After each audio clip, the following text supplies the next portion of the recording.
Hoje é o Dia Mundial da Saúde. Recebe em estúdio Mota Tavares, da Associação Portuguesa do AVC. Bom dia. Bom dia. Bem-vindo. Muito obrigado. Muito bem, vamos já olhar para a questão do AVC, por exemplo, que faz parte daquelas doenças cardiovasculares que mais matam em Portugal. É a primeira causa de morte em Portugal. Para já pedir que destacasse algumas das notícias dos jornais de hoje. Eu resolvi destacar duas notícias, uma do Diário de Notícias, Jornal de Notícias, perdão, que é os centros de saúde começam este mês a prescrever atividade física, e depois do Público, gastos com fruta e legumes diminuem nas famílias com filhos. Ora bem, nós realmente, a sociedade portuguesa tem dois erros comportamentais clamorosos e residem exatamente nestas notícias. Uma é a falta de atividade física, nós somos sedentários. A outra é uma dieta, digamos, viciada em produtos alimentares, em açúcares e alimentos doces e em sal.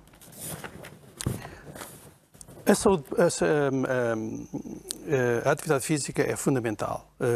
Reparem o retrato da sociedade portuguesa. 1 em cada 2 portugueses é sedentário. 1 em cada 3 portugueses sofre de hipertensão. 1 em cada 3 portugueses é obeso. Não estou a falar de excesso de peso, que será 1 em cada 5. 1 em cada 10 portugueses sofre de diabetes. E, portanto, é um retrato muito, digamos, catastrófico no sentido da saúde. Esta medida que foi implementada em boa hora nos centros de saúde é fundamental. Temos que valorizar a prática física, o desporto escolar, logo desde o início, logo desde, digamos, das creches, porque só assim somos capazes de diminuir a incidência de doenças cardiovasculares. Como é que chega esta decisão inédita em Portugal? Esta situação dos centros de saúde poderem começar a prescrever a atividade física. A atividade física prescrita vai também significar uma redução nos custos na prática, quando se frequenta o ginásio, por exemplo? Claro que sim, porque a atividade física, as entidades já entenderam que é fundamental na preservação da saúde. E, por conseguinte, esta medida visa efetivamente introduzir na família este conceito de atividade física. Porque a atividade física, como eu disse há pouco, é crucial no desenvolvimento das crianças e é crucial na manutenção da saúde nas pessoas. Muito bem, vamos então avançar? Ou tem outra notícia que queira destacar? Depois, em relação aos gastos com fruta e legumes, diminui nas famílias com filhos, nós, na Associação Portuguesa AVC, somos adeptos fervorosos da dieta mediterrânica, que é, como sabem, constituída por meio prato, deve ser legumes, muita fruta, pão escuro, arroz, massas integrais, farinhas integrais, leguminosas, pequenas quantidades de oleaginosas, 20 gramas por dia, e algum leite, alguns iogurtes ou queijo. Exatamente na primeira página do Expresso aparece uma notícia dizendo que o leite faz mal, mas efetivamente mas depois logo a seguir dizem que isso é um mito. Efetivamente existe um conjunto de campanhas difamatórias e um pouco desinformativas sobre o leite. O leite é um alimento fundamental, cheio de proteínas, com uma riqueza biológica muito grande, aminoácidos essenciais importantes, vários nutrientes, por exemplo, o cálcio, o fósforo, a vitamina D. Repare que a sociedade portuguesa, os portugueses têm um déficit de cálcio, 40% dos portugueses têm déficit de cálcio e 95% dos portugueses têm déficit de vitamina D. E, portanto, é fundamental que os portugueses bebam leite, especialmente o de vaca, que é, ainda por cima, o mais completo. O leite é essencial nas crianças, jovens e nos adolescentes, nos primeiros para maturarem um pouco melhor o sistema nervoso e os segundos para ocasionarem melhor saúde óssea. E é um alimento seguro. É um alimento seguro porque vários estudos foram efetuados e percebe-se que tem impacto nulo no cancro, não causa cancro, por conseguinte, tem impacto neutro ou positivo a nível das doenças cardiovasculares e a nível da diabetes. E, por conseguinte, é fundamental que os portugueses bebam leite, aliás, que é uma proteína bastante barata e muito completa. E, provavelmente, se fosse vegetariano ou vegano, o leite de soja, obviamente. Agora, leites de arroz ou leite de amêndoa ou de aveia não faz sentido. São alimentos pobres, eventualmente mais caros. Não estarão lá todos os nutrientes, provavelmente, não é? Não tem quase proteínas não tem, quase nenhumas nada, e poucos nutrientes. Bom, hoje é o Dia Mundial da Saúde do Dr. Mota Tavares. Olhamos para o senhor, é da Associação Portuguesa do AVC, não é? É o diretor do Departamento Médico-Científico. Nós falamos aqui do AVC, mas falamos também, ao mesmo tempo, das doenças cardiovasculares. E se falamos das doenças cardiovasculares, estamos a falar daquilo que é a principal causa de morte em Portugal, não é? E responsável também pela incapacidade da maior parte dos portugueses. Eu pergunto-lhe o que é que pesa mais quando falamos do AVC? Os fatores genéticos, os fatores ambientais? Fatores ambientais, obviamente que sim. Há fatores genéticos, como disse muito bem, mas já os fatores ambientais são muito mais importantes. Começamos pela dieta, a dieta errada, e começamos pelo sedentarismo. Depois olhamos para outras doenças que ocasionam o entupimento das artérias em todo o corpo, como seja a diabetes, o colesterol elevado, a hipertensão, o tabagismo e o alcoolismo também é uma causa importante de AVC. Para não falarmos de doenças, algumas doenças cardíacas, designadamente a fibrilhação auricular, que é uma arritmia relativamente frequente. Aí está a dizer que é importante controlar a tensão arterial, portanto. Fundamental. Os portugueses devem, em média, ter 12,8 de tensão arterial. E isto leva-nos outra vez à alimentação, abaixo de 3,8. que é a questão do sal, não é? A quantidade de sal que se ingere. No fundo, está tudo muito interligado, não é? Quando falamos destas questões. Tudo interligado.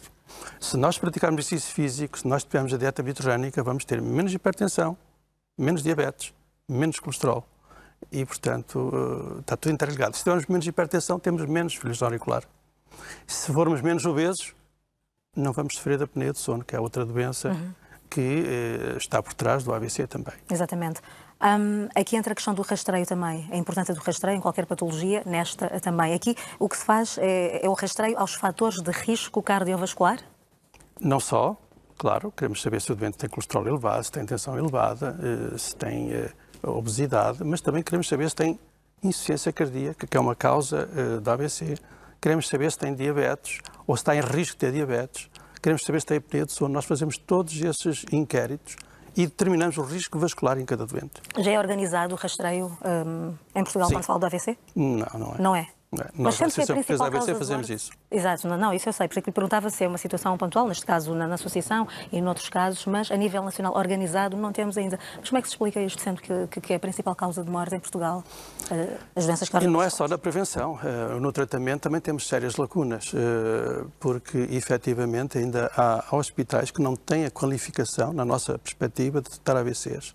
E há muitos hospitais que não têm unidades de AVC, que são fundamentais na redução da mortalidade e na redução da incapacidade. E, portanto, há muito a fazer aqui.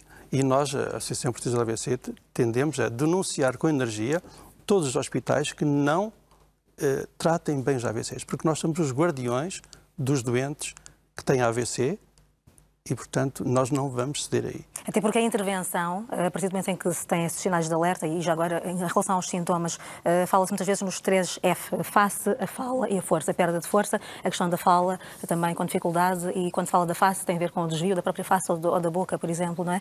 Estes sinais de alerta, assim que detectados, a intervenção imediata vai fazer toda a diferença ou não, naquilo que são as sequelas que podem eventualmente ficar? Completamente. Nós vamos emanar um conjunto de recomendações no sentido de dizer à população, quando tiver esses sintomas, tem 5 minutos para tomar o 112. 5 minutos? 5 minutos. O transporte deve ser feito em 30 minutos na maior parte do país. E o doente tem que chegar ao hospital em menos de 1 hora. Porque só assim é que nós conseguimos, efetivamente, tratar com toda a qualidade e devolver o doente, digamos, à normalidade, os doentes com AVCs, especialmente aqueles maiores.